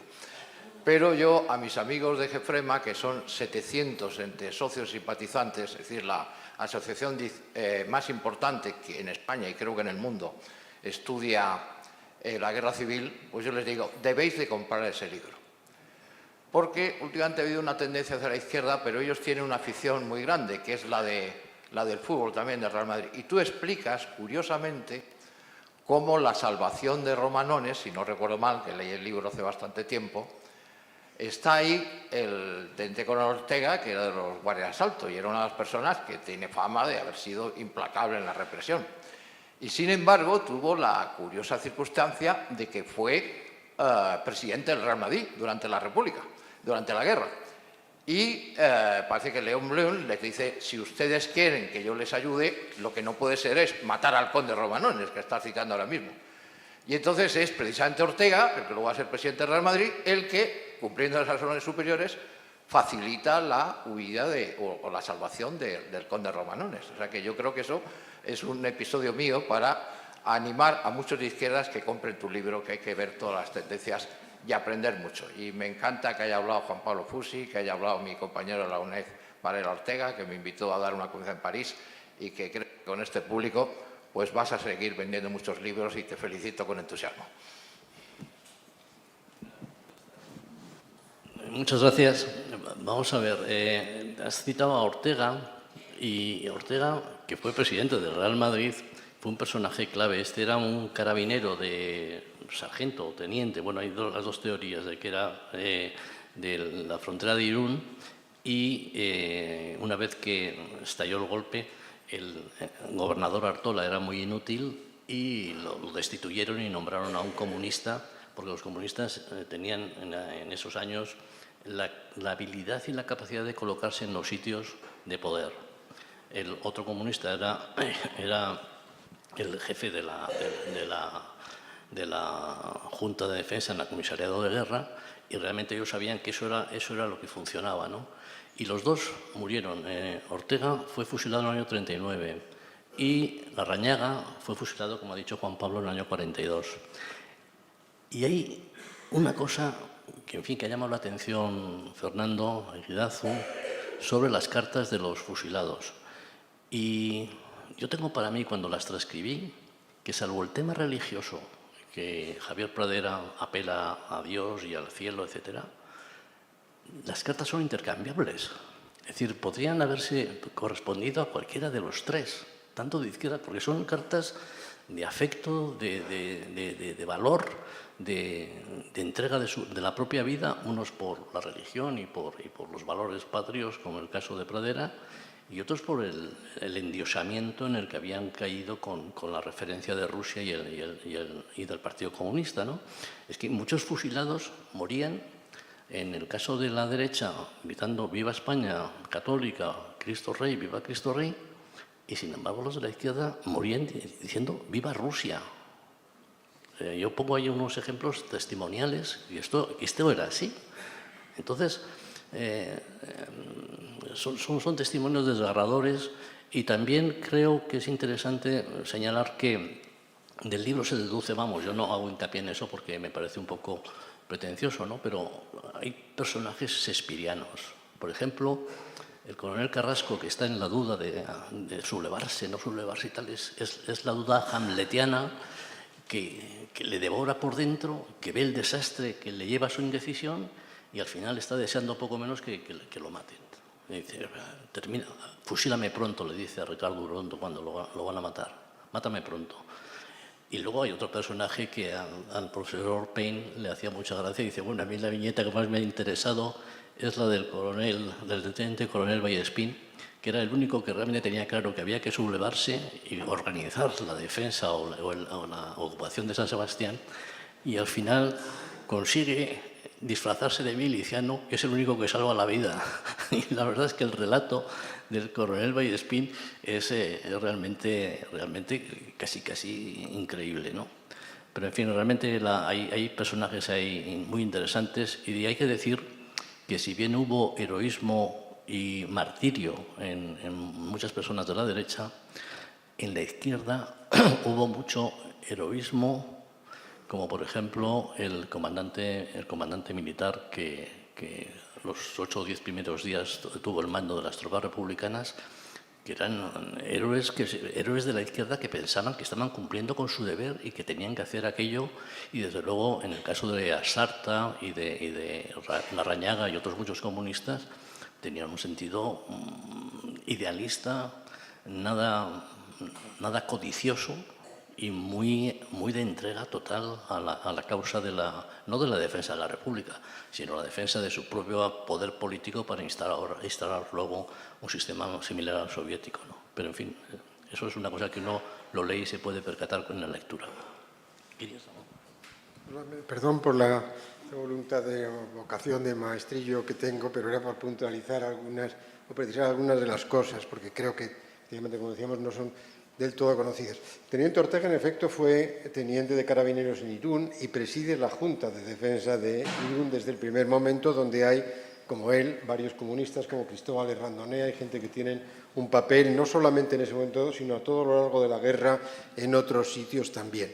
Y efectivamente, como ha dicho muy bien Guillermo Cortázar, de toda esta guerra en Guipúzcoa, que termina el 13 de septiembre, y aun cuando eso no sirva de consuelo a los que la padecieron, es una guerra menor. Estamos hablando de guerras de columnas, que puede que sean las brigadas navarras en ese momento no llegan a menos de 20.000 hombres y divididas en distintos frentes, y también por parte de la fuerza que conseguía Pérez Garmendia, a quien se refería, era el primer coronel que estaba de veraneo en San Sebastián. Me parece que se presenta voluntario en el gobierno civil para, en fin, al servicio de la República, que le nombran y muere cuando marcha con su columna hacia Eibar, y muere inmediatamente, y por tanto también queda totalmente deslavazado el mando militar en la zona republicana.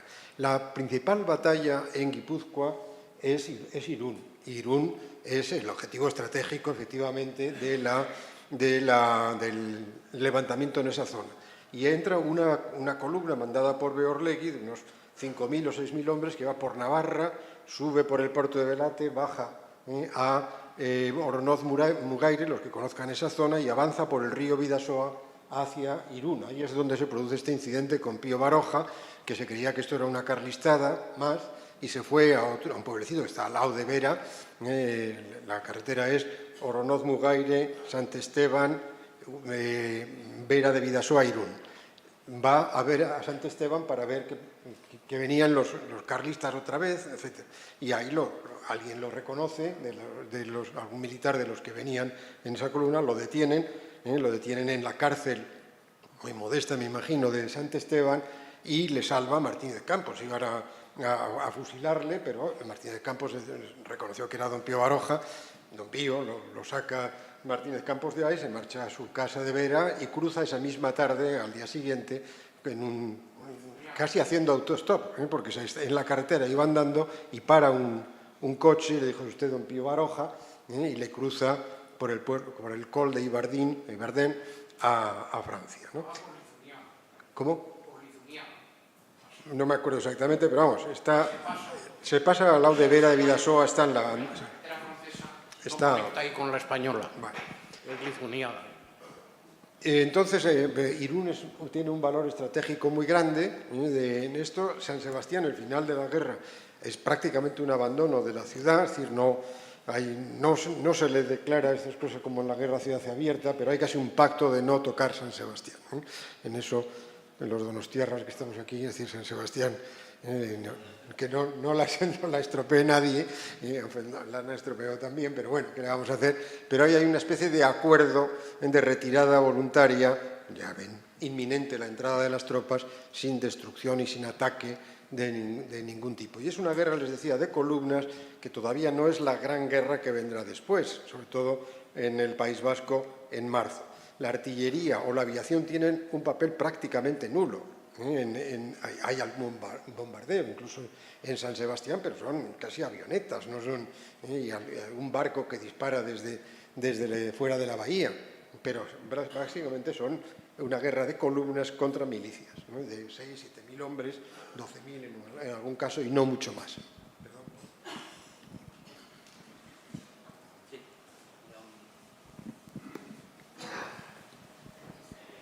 Muchas gracias por abrirnos esta ventana a lo que fue. Y cuando alguien lee un libro suele tener como dos intereses principales. Uno que es el lúdico, voy a disfrutar con esta lectura, y otro es el aprendizaje. ¿Qué me enseña lo que me está diciendo el escritor? Cuando vemos lo que sucedió, podemos preguntarnos: ¿y qué lecciones me está dando esto que sucedió allí en San Sebastián y que por ende estuvo en toda España? Y dices, bueno, yo como lector voy a sacar unas conclusiones, pero ¿y el escritor? El escritor ha tenido que indagar, ha tenido que pensar, ha tenido que elegir dentro de todo lo que ha estudiado qué partes va a expresar y cómo va a hilvanar todo. Y dentro de esas elecciones, pues hay lecciones generales de vida, de qué es lo que creo que debería haber sido o qué implica para mí. Pero yo creo que también hay un enfoque muy interesante y es qué lecciones nos da esta situación y lo que se narra en Un verano de muerte para la situación actual que vive España. Muchas gracias.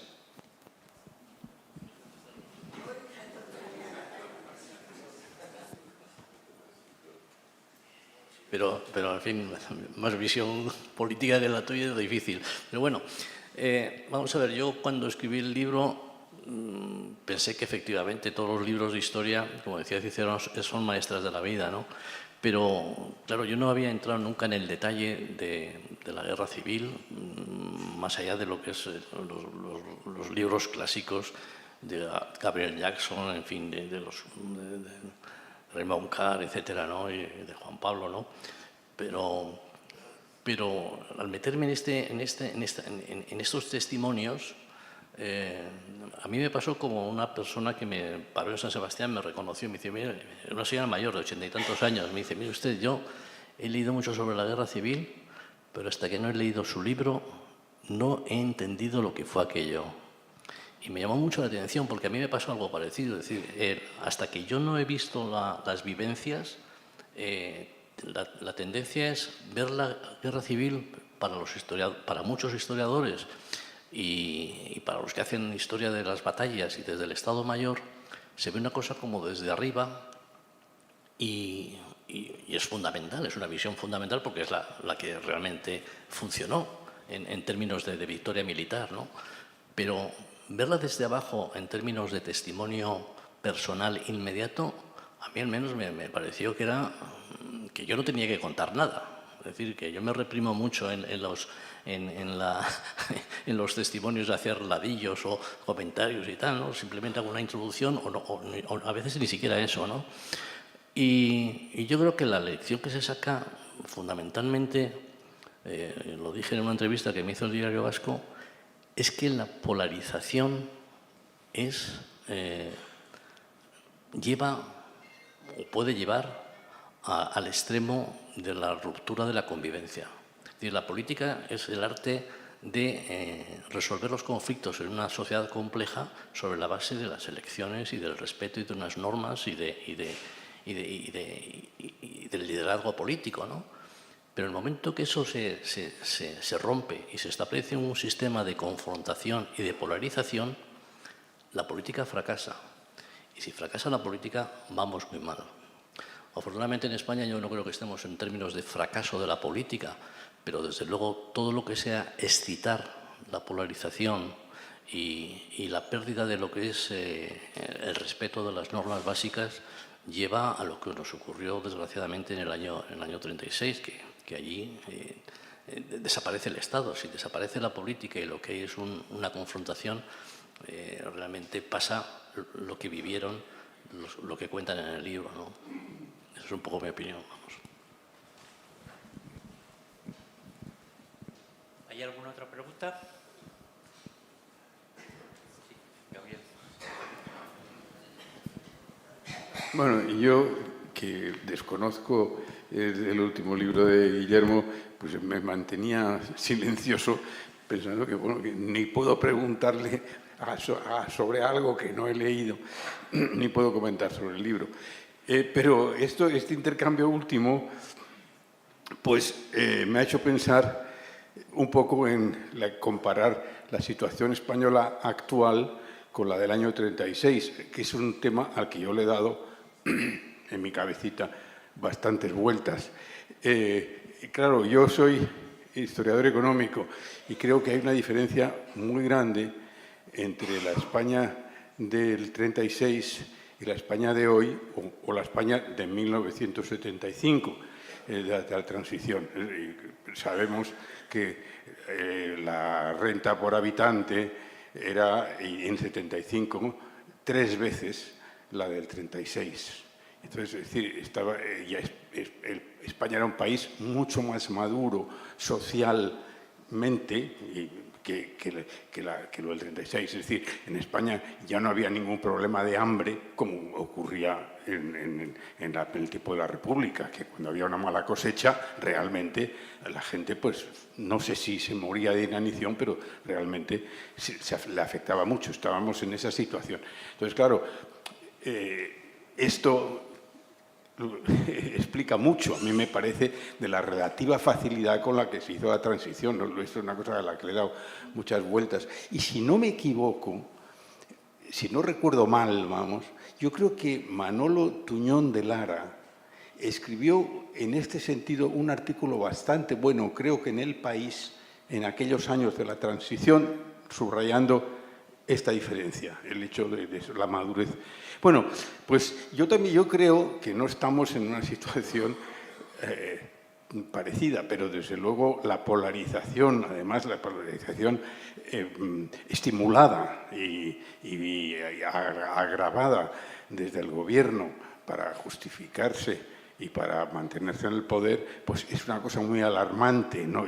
Pero yo creo que no vamos a llegar ni a la guerra civil ni a la dictadura. Pero también hay un elemento muy importante que estamos viendo aquí, que es que la sociedad española de hoy es mucho más fuerte y las instituciones tienen más presencia, la gente las comprende y los funcionarios también. Es decir, estamos viendo precisamente que hay en cierto modo, un arma defensiva o una muralla defensiva, no de un lado para otro, sino en contra de la distorsión de las instituciones por parte del sistema judicial, que eso es bastante impresionante, que a mí me ha recordado también lo que ha ocurrido en Estados Unidos cuando Trump ganó las elecciones.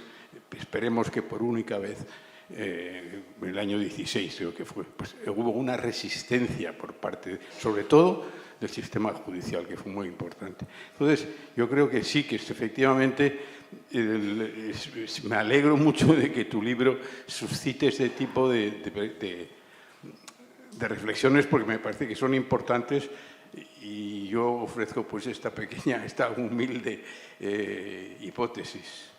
Gracias.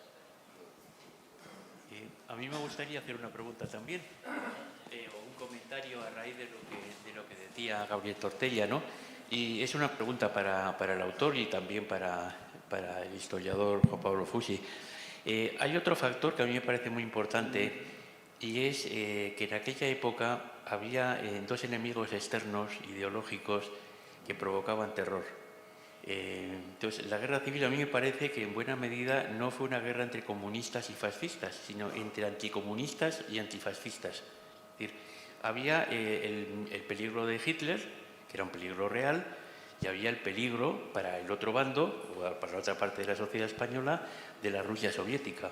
Entonces, hoy eso ya no existe. Hoy hay populismos, hay movimientos de extrema derecha y de extrema izquierda, pero ya no existen dos amenazas vitales para una forma de entender la vida como sucedía en el año 36. ¿Tú qué opinas de eso, Guillermo? Bueno, me parece que tienes toda la razón y Gabriel también, ¿no? Yo creo que, por irnos un poco más atrás, a pesar de lo que yo entiendo que es un gobierno actual que ya viene de Zapatero, ¿no? Que había que tener movilizada a la izquierda con el temor de la derecha, a la que se simplifica llamando fascistas y bulos a más de la mitad de la población española.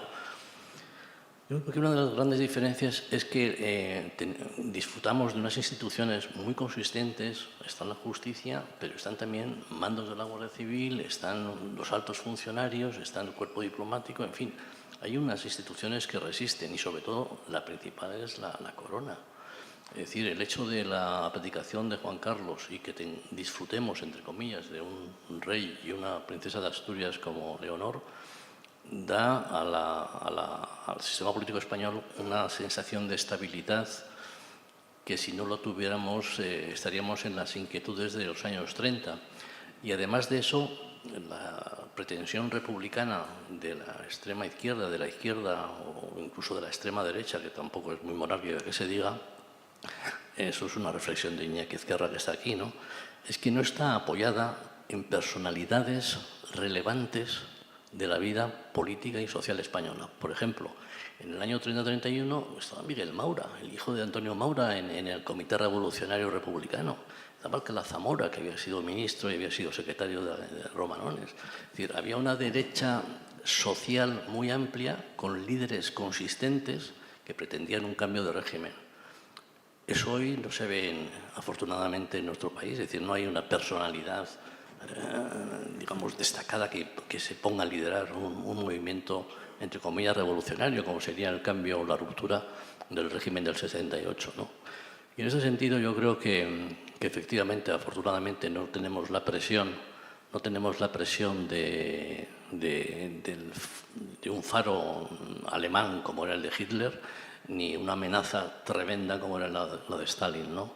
Pero yo comparto con Gabriel el hecho de que no se puede comparar la situación y que afortunadamente tenemos instituciones muy consistentes, y la prueba es que si visualizáis bien el desfile de la Hispanidad, se aprecia un monarca de gran solidez y altura y un apocado y en situación de descenso muy notable por parte del presidente del Gobierno. Bueno, pues si no hay ninguna pregunta más, ¿hay alguna pregunta? Sí, está.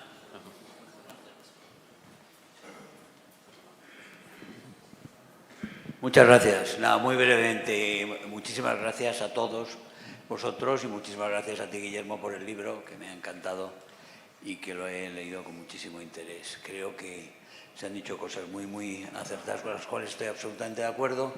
Me preocupa un poco cuando habláis de la polarización, ver la polarización como el mal en sí. Yo creo que polarizarse contra el mal que se ha producido y que se está produciendo no es nada malo.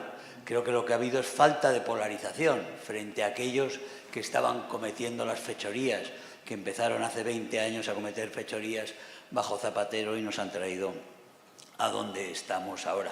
Y después a mi admirado Gabriel Tortella, un saludo y decirle que desde luego si comparamos realmente lo que es el balance de los años de Trump y los años de Biden y de Harris, yo creo que estamos mucho mejor aconsejados deseando que gane Trump. Muchas gracias.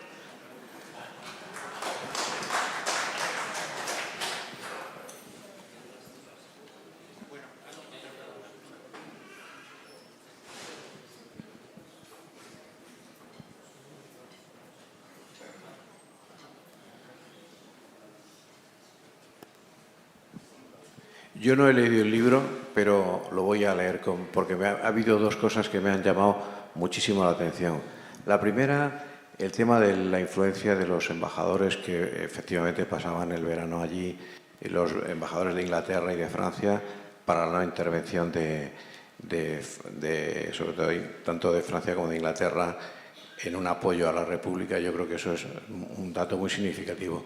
Lo segundo, yo no sabía que Romanones estaba allí y que en esos 57 días, siendo una persona tan significativa, salvará la vida, lo cual no me extraña porque realmente la República vino gracias a él, porque fue el que convenció a Alfonso XIII de que se fuera en contra del consejo que le daba Juan de la Cierva, con unas elecciones que iba a haber pronto regionales y otras generales que desde luego no hubieran hecho necesaria o tan pronto la presencia de la República. Esas dos cosas tan interesantes a mí me van a hacer que vaya rápidamente a leer el libro y lo recomiendo a la gente porque parece que tiene toda la pinta de ser tremendamente interesante. Luego también una puntualización de mi parte. Bueno, realmente Primo de Rivera fue aclamado, vino en volandas por todo el mundo y sus 6 años pues realmente todavía están aquí. O sea, la Telefónica es es de su época. La CAMSA, con luego Repsol, o sea, las cosas que hicieron en tiempo de Primo de Rivera fueron realmente significativas económicamente y además en una época en la cual el Partido Socialista con Largo Caballero colaboró realmente a que hubiera una gran estabilidad y 6 años de gran desarrollo económico en España, y solamente eso. Y recomendar muy vivamente el libro, y muchas gracias. Muchas gracias. Bueno, la verdad es que si entramos en debate historiográfico nos podría llevar bastante tiempo. Yo le sugiero que lea mi libro de la biografía de Romanones, que es un libro que es una biografía, es un retrato de época y tiene una tesis que consiste en que fracasó la primera transición que debió hacerse en el año 30-31 de dictadura a democracia. Pero, en fin, ese es un tema ya digo que nos llevaría mucho tiempo, ¿no? Sí quiero matizar una cosa sobre el tema de Romanones, ¿por qué no lo mataron? No lo mataron por agradecimiento a sus gestiones con Alcalá Zamora para la salida de Alfonso XIII.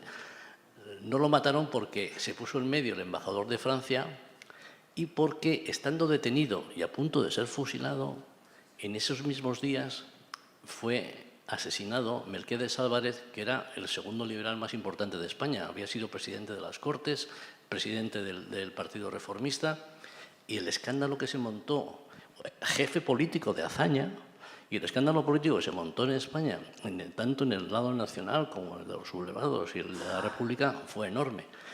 Entonces, el gobierno de Madrid, que no tenía capacidad militar en Guipúzcoa porque estaba en manos de la Junta de Defensa, hizo lo imposible para que no fusilaran a Romanones, porque sabían que eso era ya la debacle definitiva con las relaciones con Francia, porque Francia, después de Alfonso XIII, el político que más admiraba era Romanones, que les había apoyado durante la Primera Guerra Mundial.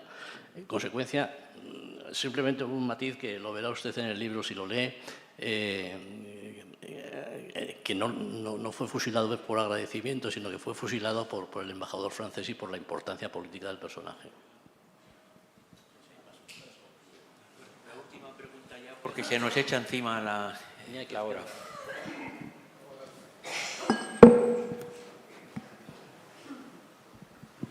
Sí, hola, buenas tardes. Lo primero, felicitar a Guillermo por su libro.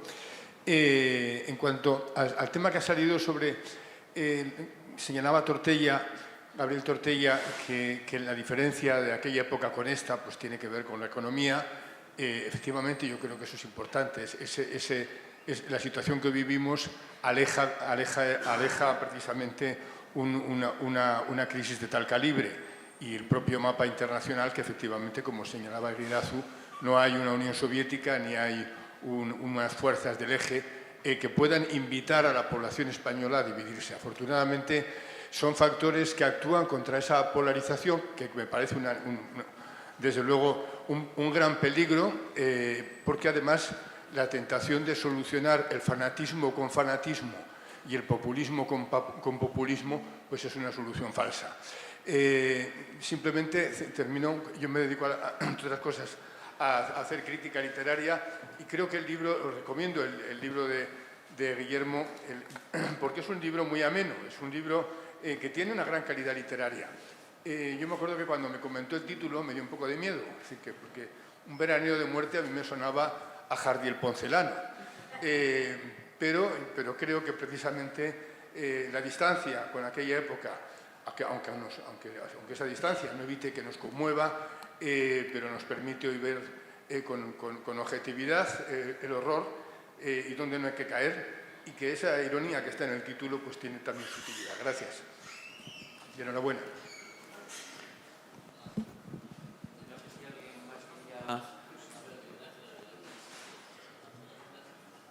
Bueno, Miguel Ángel.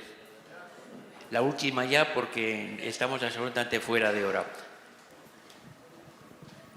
Sí, como le he oído, me parece que ha sido al autor hablar del desfile. Pues a mí me parece que el desfile del 12 de octubre nos tendría que hacer reflexionar. Primero, porque no ha sido un desfile, porque el desfile es la proximidad entre los soldados y el pueblo.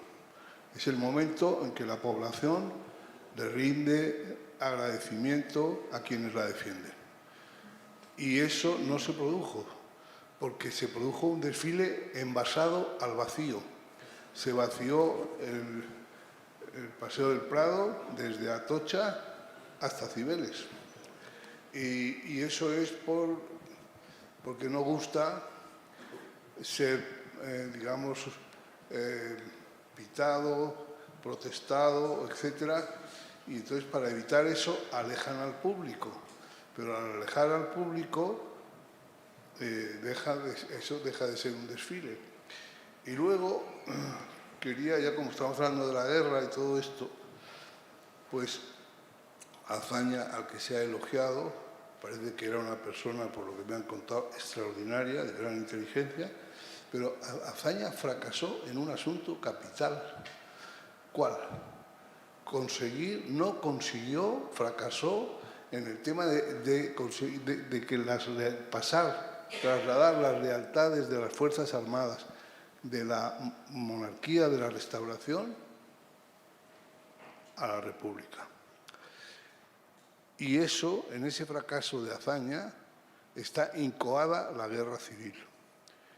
Y, sin embargo, el rey Juan Carlos, de cuyas aventuras amorosas, en fin, estamos perfectamente al día todo el rato, y que cada vez que hay un momento de dificultad para el gobierno vuelven a salir a primera plana, hay vasos comunicantes.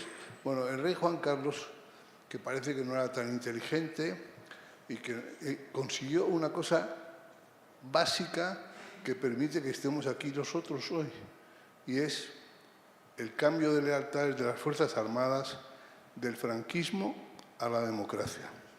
Y ese cambio le debe muchísimo personalmente a don Juan Carlos, que tuvo alguna gente que le ayudó, pero otra mucha gente que lo dificultó. Y eso me parece que ese logro del rey es algo básico para que estemos aquí. Muchas gracias. Muy bien.